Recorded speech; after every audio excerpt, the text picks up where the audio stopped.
ஞானானந்தமயம் தேவம் நிர்மலஸ்படிகாகிருதியும் ஆதாரம் சர்வ வித்யாநாமயகிரீவம் பாஸ்மகே. நெக்ஸ்ட் ஜென் யூடியூப் சேனல் நேயர்களுக்கு அஸ்ட்ரோ கேஎஸ்ஐங்கன் பணிவார நமஸ்காரங்கள். சனி வக்ர நிவர்த்தி 17/11/2025 6/3/2026 வரலும் உண்டான காலகட்டத்தில், அதாவது கார்த்திகை மாதம் 1ஆம் தேதி விஸ்வாவசு வருஷம் பார்த்தலையானால் திங்கட்கிழமை சனி, அதாவது திங்கட்கிழமை பிரதோஷ காலம், சோமவார பிரதோஷ காலம், மிகவும் வசந்த காலம். அந்த காலகட்டத்தில் சனி பகவான் கும்பராசியில் பூரட்டாதி நட்சத்திரம் 1ஆம் பாதத்தில் வக்ர நிவர்த்தி அடைகிறார். சரி, முதல்ல சனி பகவானுக்கு ஒரு வணக்கங்களை தெரிவிச்சுக்கலாம். நீலாஞ்சன சமாபாசாம் ரவிபுத்திரம் ஜமாகிருஜம் சாயா மார்த்தாண்ட சம்போதம் தம் நமாமி சனேஸ்வரம். சனி பகவானை வணங்கி கொள்ளும். சனி பகவான் காரகத்துவம் அப்படின்னு சொல்லுவோமே, ஆனால் அவர் பொதுவாகவே சனி பகவானை ஆயுள் காரகன் அப்படின்னு ஜோதிட சாஸ்திரம் சொல்கிறது. ஆயுள் காரகன், அதை தவிர உங்களுடைய வேலை, அதை தவிர உங்களுடைய 10ஆம் இடம்னு சொல்லக்கூடிய பதவி, புகழ், அந்தஸ்து, கௌரவம், இது எல்லாத்துக்குமே அவர் தான் காரகத்துவத்தை கொடுக்குறார். அது தவிர உங்களுடைய தொழில், ஜீவனம் அப்படின்னு சொல்லக்கூடியது, கடன், நோய்வாய்ப்படுதல், அதை தவிர ஹாஸ்பிட்டலில் போய் அட்மிட் ஆகிறது, அசிங்கப்படுறது, அடுத்தவாகிட்ட அவமானப்படுறது, முடிஞ்ச வரலும் மறைஞ்சி வாழக்கூடிய காலகட்டம். இது எல்லாம் இருந்தாலும் ஒரு பக்கம் பார்த்தோன்னா சனீஸ்வரனால் போராளி குணம் வரும். உங்கள் பின்னாடி மக்களினுடைய செல்வாக்கு அதிகமாகும். சனி பகவான் எப்பொழுதுமே சனி கொடுக்கணும்னு நினச்சா யாராலையும் தடுக்க முடியாது. சனி பகவானுடைய அதாவது சனி பகவானுடைய தசாபுக்திகளில் தான் பெரிய பெரிய தலைவர்கள்லாம் பெரிய இடத்தை பிடிச்சிருக்கக்கூடிய காலகட்டமாக பார்க்குறோம். இந்த சனி பகவானின் காலகட்டத்தில் பார்த்தீங்கன்னா மக்களினுடைய செல்வாக்கை பெறக்கூடிய வாய்ப்புகள் மிகவும் அதிகம். இந்த லோயஸ்ட் பீப்புள் பிலீவ் பண்ணக்கூடிய அளவுக்கு சனியினுடைய காரகத்துவம் நல்லபடியாகவே அமையும். கீழ்த்தட்டு மக்களை நிச்சயமாக பயப்படுத்தக்கூடும், வசியப்படுத்தக்கூட நல்ல ஒரு ஏற்றமான விஷயங்களை இந்த சனி பகவான் கொடுப்பார். போராளி குணம் இருக்கும். எந்த ஒரு விஷயத்திலையும் நேர்மை தன்மையை எடுத்து வெளியே கொண்டு வருவார். இதன் மூலியமாக பார்த்தாலேயானால் எந்த இடத்துல நேர்மை தன்மை இருக்கணுமோ இந்த லோயர் மாஸில் அதை எடுத்து வெளியில் கொண்டு வரணும் அப்படின்றது தான் அவருடைய முக்கியமான இது.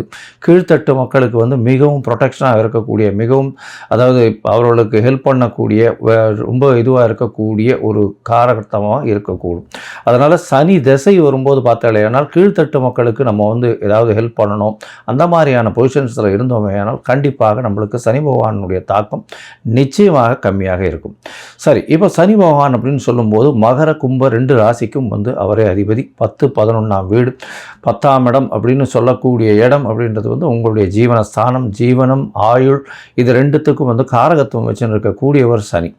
சரி, இந்த சனி கெடுதல் மட்டும்தான் பண்ணுவாரா அப்படின்னா அப்படி இல்லை. சனியை வைத்து நிறைய நன்மைகளும் உண்டு. சனியை வைக்கிறதுனால பார்த்தாலேயானால் ஒரு அரசாங்கத்தினுடைய உயர் பதவியில் வரக்கூடிய வாய்ப்பு, அரசாங்கத்தின் மூலியமாக பெரிய இடத்துல போய் உட்கார்றது, அதை தவிர மக்களின் செல்வாக்களை அதிகமாக பெறுறது, மக்களின் செல்வாக்குகள் மூலியமாக அதீத உயரத்தை அடையக்கூடிய வாய்ப்புகள், மக்களால் போற்றப்படக்கூடியவர், அந்த மாதிரியான விஷயங்கள்லாம் இந்த சனி உச்சமாக இருந்தோ, ஆட்சியாக இருந்தோ, சுபர்கள் பார்த்தோ இருந்ததே ஆனால் நல்ல ஒரு ஏற்றம் இருக்கும். போராளி குணம் அதிகமாக இருக்கும். சனி ஆட்சி உச்சம் பெற்றால் பொதுவாகவே போராளி குணம் அதிகமாக இருக்கும். சரி, இந்த சனி எந்தெந்த விஷயத்தை பார்க்கலாம் அப்படின்னா, அதாவது எலும்பு சம்பந்தமான பிரச்சனைகள், அது தவிர சிறுநீரக பிரச்சனை, அதாவது கழிவு உபாதைகள் வரக்கூடிய பிரச்சனைகள், அதாவது கழிவு பாதையில் வரக்கூடிய உபாதைகள், கிட்னி ப்ராப்ளம், அது தவிர இந்த ஸ்டூல்ஸ் பாஸ் ஆகக்கூடிய பிரச்சனைகள், இதெல்லாம் சனியினுடைய முக்கியமான பிரச்சனைகளாக கருதப்படுறது. அது தவிர பார்த்தோம்னா எலும்பு தேய்மானங்கள், அதை சனியினுடைய பிரச்சனையாக சொல்லக்கூடியது. ஏன்னா சனி மிகவும் முக்கியமான கிரகம். சரி, இந்த சனி பகவான் எந்தெந்த காலகட்டத்தில் யார் யாருக்கு இது பண்ணுவார் அப்படின்னு பார்க்கும்பொழுது, சனி பகவான் ஆட்சி உச்சம் பெற்றிருந்தால், சுவர்களின் பார்வையோடு இருந்தால் மிகவும் நல்லது. பொதுவாக சோம்பல் குணம் கொண்டவர்கள் இந்த சனி பகவான் லக்னத்தில் சனி இருந்து சனி பகவானுடைய ஆட்சியில் இருக்கிறவங்களுக்கெல்லாம் கொஞ்சம் சோம்பேறித்தனம் அதிகமாக இருக்கும். பேச்சில் வன்மை அப்படின்றதெல்லாம் பார்த்தீங்கன்னா ரொம்ப அதிகமாக இருக்கும். பேச்சின் மூலியமாகவே பிரபல்யமாகக்கூடியவர்களாகவும் இருப்பார்கள். சட்டம் ஒழுங்குகள் எல்லாம் பார்த்தீங்கன்னா இவங்களுக்கு இந்த சனி பகவான் ஆட்சி உச்சம் பெற்றவங்களுடைய பங்கு மிகவும் அதிகமாக இருக்கும். சரி, இப்போ பார்த்தாலேயானால் சனி பகவான் வக்கர நிவர்த்தி அடைகிறார். இந்த வக்கர நிவர்த்தி அடைகிறதுனால என்ன அப்படின்னு பார்த்தீங்கன்னா, இவ்வளவு நாளாக அவருடைய வேகம் கம்மியாக இருந்தது, அதன் மூலியமாக பலன்களும் கம்மியாக இருந்தது. இப்பொழுது பார்த்தீர்களேயானால் அவருடைய பலன்கள் மிகவும் அதிகமாக இருக்கும். ஏன்னா அடுத்த கிட்டத்தட்ட ஒரு 4 மாத காலம்தான் இருக்க போகிறார். அதற்கு பிறகு அவருக்கு சனி பெயர்ச்சி 6/3/2026 வருது. அதாவது கும்பத்திலிருந்து மீனத்துக்கு போகிறார். இந்த காலகட்டம் வரை அவருடைய வேகமான வழக்கமான பலன்களை யார் யாருக்கு எது சரியோ அந்த சரியான பலன்களை கொடுப்பார். ஏன்னா சனி பகவான் மேஷத்தில் நீச்சமாகவும் துலாத்தில் உச்சமாகவும் இருக்கக்கூடிய கிரகம். துலாத்தில் உச்சமாக இருக்குது அப்படின்னா துலாத்துக்கு என்ன அப்படின்னா அளவுகோல் வச்சுருப்பாங்க. அது ரெண்டுமே ஈக்குவலாக இருக்கும். துலாம் அப்படின்னா தராசு வைக்கிறதுனால ரெண்டுமே ஈக்குவலாக இருக்கக்கூடிய ஒரு ராசி. அதனால் உங்களுடைய நல்லது கெட்டது எந்த ஒரு விஷயத்திற்கும் இதற்கு அது எடுத்துக்கொண்டு கழித்து கொண்டு அந்த மாதிரியெல்லாம் இல்லாமல் நல்லதுக்கு நல்லதை கொடுக்கறதும் கெட்டதுக்கு கெட்டதை கொடுக்கறதும் சனியினுடைய வேலை. அதனால் சனி பகவானை பொறுத்தவரை நீங்கள் செய்த நன்மை, நீங்கள் செய்த தர்மம், அது எல்லாத்துக்கும் உண்டான நிச்சயமான பலன்கள் கண்டிப்பாக கொடுப்பார். யார் யாருக்கெல்லாம் 7.5 சனி, அஷ்டம சனி, அர்த்தாஷ்டம சனி இதெல்லாம் இருக்கோ அந்த காலகட்டங்களில் நிச்சயமாகவே அவர் கொடுப்பார்.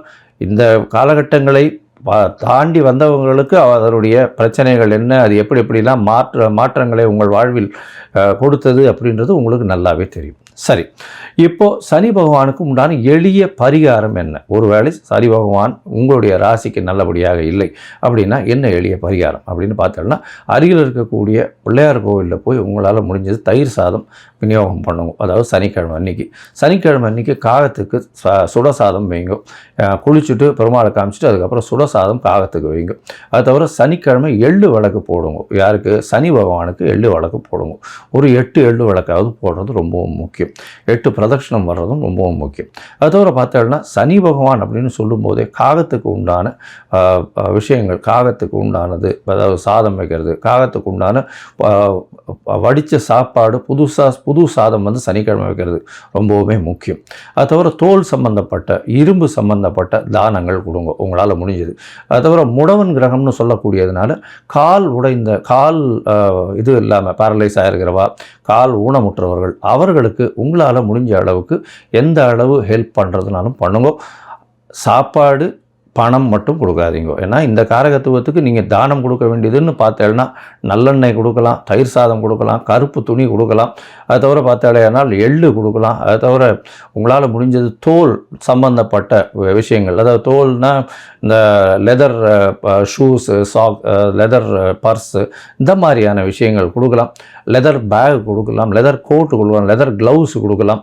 அது தவிர இரும்பு சம்பந்தப்பட்ட விஷயங்கள், அதாவது உடல் உழைப்பை நம்பி இருக்கிறவர்கள், அதாவது வீடு இருக்கிறவர்கள், அது தவிர இப்போ அந்த சுவேஜ் இந்த மாதிரியான விஷயங்கள், கீழ்த்தட்டு வேலைகள் செய்பவர்கள் அவர்களுக்கெல்லாம் உங்களால் முடிஞ்சது ஷூஸ் வாங்கி கொடுக்கலாம். இரும்பு சம்பந்தப்பட்ட அந்த பாண்டு, மம்முட்டி அந்த மாதிரியான விஷயங்கள் வாங்கி கொடுக்கறதன் மூலியமாக சனி பகவானுக்கு செய்யக்கூடிய பிரீத்தியாக இது எடுத்துக்கொள்ளப்படும். இரும்பு சம்பந்தப்பட்ட இந்த இரும்புன்னா ஆணி, அந்த மாதிரி சுத்தி, உளி இதெல்லாம் வாங்கி தானமாக சனிக்கிழமை கொடுக்கலாம். நல்லெண்ணெய் தானமாக வாங்கி சனிக்கிழமை கொடுக்கலாம். சரி, இந்த காலகட்டத்தில் உங்களுக்கு என்னென்ன விஷயங்கள் நடக்கும் அப்படின்னா, சனி பகவான் கும்பராசியில் இருக்கார். கும்பராசியிலிருந்து அவருடைய பார்வை அப்படின்னு சொல்லக்கூடியது சமசப்தம பார்வை அப்படின்னு சொல்லக்கூடியது சிம்மத்தில் விழும். அதாவது 7ஆம் இடம். 7ஆம் இடம் எல்லா கிரகங்களுக்குமே உண்டு. அதை தவிர பார்த்தீங்கன்னா அதீதமான பார்வைன்னு சொல்லக்கூடியது 3ஆம் இடம் மற்றும் 10ஆம் இடம். இது சனி பகவானுக்கு உண்டான விசேஷ பார்வைகள். 3ஆம் இடம்னு சொல்லக்கூடியது மேஷத்தையும் 10ஆம் இடம்னு சொல்லக்கூடியது விருச்சிகத்தையும் சனி பகவான் பார்க்குறார். இந்த காலகட்டத்தில் சனி பகவானின் பார்வையில் படக்கூடிய ராசிகளுக்கும் சிறு சிறு பிரச்சனைகளும் கண்டங்களும் வரக்கூடிய வாய்ப்புகள் மிகவும் அதிகம். சரி, இந்த காலகட்டத்தில் சனி பகவானுக்கு உண்டான எளிய அதாவது காயத்ரி மந்திரம்னு சொல்லக்கூடியது ஓம் சனேஸ்வராய வித்மஹே சாயா புத்ராய தீமஹி தன்னோ சனேஸ்வர பிரசோதயாத்து அப்படின்றத ஒரு 8 தரம் ஒரு நாளைக்கும் சொல்லிட்டு வாங்க. நான் என்னுடைய யூடியூப் சேனல்லையும் அதை லிங்க் போடுறேன் பாருங்க. அதை பார்த்து 8 தரம் சொல்லிட்டு வாங்க. உங்களுக்கு வரக்கூடிய பிரச்சனைகள் எல்லாமே சூரியனை கண்ட பனி போல நிச்சயமாக கரைந்து போகும். சரி, இப்போது மேஷம் முதல் மீனம் வரை ஒரு ராசியாக சனி பகவானுடைய பெயர்ச்சி, அதாவது வக்ர நிவர்த்தி எந்த மாதிரியான மாற்றத்தை கொடுக்கும் அப்படின்றத பார்ப்போம். உங்களுக்கு ஜோதிடத்திற்கு, அதாவது அஸ்ட்ராலஜிக்கல் கன்சல்ட் வேணும் அப்படின்னா, ஜோதிடத்திற்கு உண்டான கன்சல்டேஷன் வேணும்னா நீங்கள் உங்களுடைய date, time, place of birth, உங்களுடைய பெயர், உங்களுடைய தாய் தகப்பனார் பெயர் எனக்கு அனுப்பி வைங்கோ. என்னுடைய கட்டணம் என்னன்னு சொல்கிறேன். அந்த கட்டணத்தை நீங்கள் அனுப்பிச்சிட்டு அதற்கு பிறகு உங்களுக்கு நான் அப்பாயின்மெண்ட் தரேன். உங்களுடைய ஜாதகத்தை போட்டு அதில் சந்தி இருக்கா அப்படின்றத பார்த்துட்டு அதற்கப்புறம் உங்கள் ஜாதகத்தை போட்டு உங்களுடைய டிஸ்கஷன் பண்ணுறேன். இப்போ நிறைய பேர் 50 வயசு 60 வயசு ஆனவாள்லாம் கூட சந்தி இருக்கிறது தெரியாமையே ரிஷபராசி மிருகசீரிஷ நட்சத்திரம் நினச்சிட்டு இருப்பா. ஆனால் மிதுன ராசி மிருகசீரிஷத்தில் இருப்பாள். அதாவது உடைந்த நட்சத்திரங்கள்லேயும் சரி, நட்சத்திர பாதங்கள்லேயும் மாற்றங்கள் அதிகமாக இருக்கும். இதனால் உங்களுக்கு இப்போது நல்ல தசை நடக்கிறது நினச்சிட்டு இருப்பீங்கோ, தசை ஒன்றும் கை கொடுக்காது, பெரிய பிரச்சனையில் மாட்டிட்டு இருப்பீங்க. சரி, இப்போது மேஷம் முதல் மீனம் வரை ஒரு ராசியாக சனி பகவான் வக்ர நிவர்த்தியினுடைய பலன்களை பார்க்கலாம். மீனராசி அன்பர்கள், பூரட்டாதி, உத்திரட்டாதி, ரேவதி இந்த 3 நட்சத்திரம் 9 பாதங்களை கொண்ட ராசி. ராசியின் அதிபதினு சொல்லக்கூடியவர் குரு. சரி, இப்போ சனி பகவானுடைய மாற்றங்கள், அதாவது வக்ர நிவர்த்தி அடையக்கூடிய காலம் 17/11/2025 6/3/2026 வரலும் உண்டான காலகட்டம். இந்த காலகட்டத்தில் பார்த்தாலேனால் சனி பகவான் உங்களுடைய ராசிக்கு 12ஆம் இடத்துல, அதாவது கும்ப ராசியில் பூரட்டாதி நட்சத்திரம் 1ஆம் பாதத்தில் வக்ர நிவர்த்தியார். இது என்ன சார் செய்யும் அப்படின்னா, 12ஆம் இடத்தில் இருக்கக்கூடிய சனி பகவான் இவ்வளவு நாளாக அவங்களுக்கு 7.5 சனி கொஞ்சம் பிரச்சனைகள் கம்மியாக இருந்தது. அதனால் இப்போ 7.5 சனி முழுக்க ஆரம்பம், அதாவது ஆரம்பம் இல்லை, அதாவது 6 மாதம் நடுவில் ஒரு 3-4 மாதம் அவர் வக்கரத்தில் இருந்ததுனால பெரிய பிரச்சனைகள் தெரியல. இப்போ சில பிரச்சனைகள் வெளியில் வரும். என்ன வெளியில் வரும் அப்படின்னா, 12ஆம் இடத்துல இருக்கக்கூடிய சனி பகவான் உங்களை வீட்டை விட்டு நாட்டை விட்டு வெளியில் போகக்கூடிய வாய்ப்புகளை கொடுப்பார். அதாவது வெளிநாடு வெளியூர் போகக்கூடிய யோகத்தை கண்டிப்பாக கொடுப்பார். இதன் மூலியமாக அதீதமான அலைச்சல் வரக்கூடிய வாய்ப்புகள் இருக்கும். பணவரவிற்கு பஞ்சம் இருக்காது. தேவையற்ற செலவுகள் கொஞ்சம் அதிகமாக இருக்கக்கூடிய காலகட்டம். பணவரவு நல்லபடியாக இருக்கும். ஆனால் பேச்சில் ரொம்ப கவனமாக இருக்கணும். குடும்பத்தில் சிறு தொல்லைகள் இருக்கக்கூடிய வாய்ப்பு. கணவன் மனைவிக்குள்ளே ஒரு அந்யோன்யம் இருக்கக்கூடிய வாய்ப்புகள் கம்மி. ஏன்னா பேச்சில் பிரச்சனை வரும். அது தவிர குடும்பத்தில் கணவன் மனைவிக்குள்ளே பேச்சில் விவாதங்கள் வரக்கூடிய வாய்ப்பு உண்டு. உங்களுடைய 12ஆம் இடத்துல சனி பகவான் ஆட்சி பெற்று போய் இருக்கிறதுனால கண்டிப்பாக குடும்பத்தை விட்டு பிரிந்து செல்லக்கூடிய காலகட்டமாக அமைய போகிறது.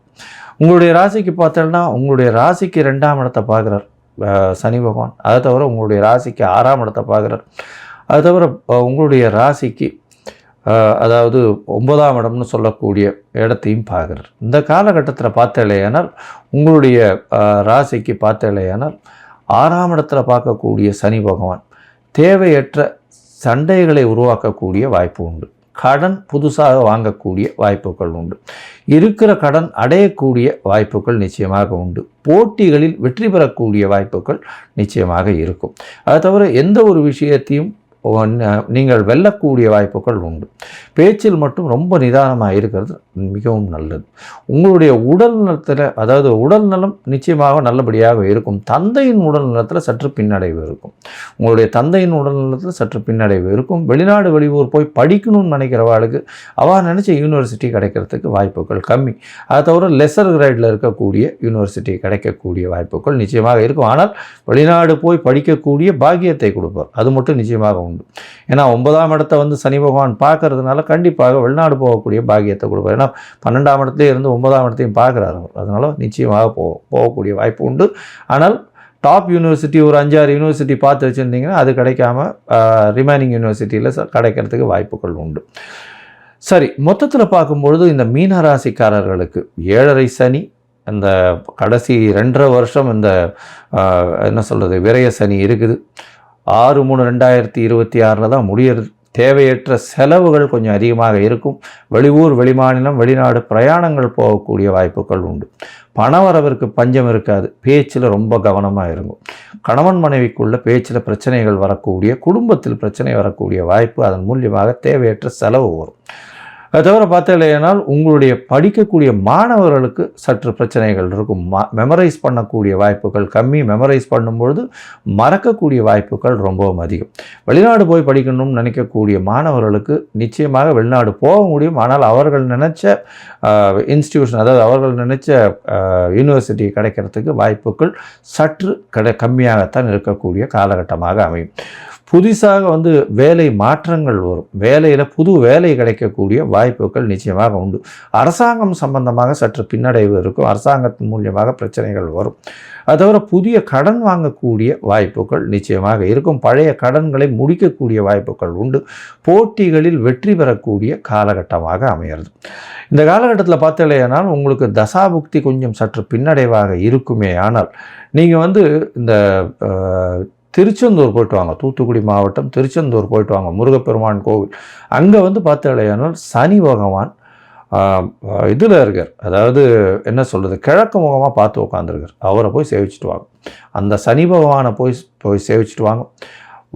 வாரம் இங்கே இருக்கக்கூடிய கோவிலில், விநாயகர் கோவில்லையோ எங்கேயோ பக்கத்தில் இருக்கிற கோவிலில் சனிக்கிழமை தயிர் சாதம் பெருமாளுக்கு விநியோகம் பண்ணிவிட்டு, அதுக்கப்புறம் அங்கே இருக்கிற சாமிக்கு விநியோகம் பண்ணிவிட்டு அங்கே இருக்கிற மக்களுக்கு கொடுங்க. உங்களுக்கு வந்த பிரச்சனை, வரக்கூடிய பிரச்சனை, எந்த பிரச்சனையாக இருந்தாலும் நிச்சயமாக பறந்து போகும்.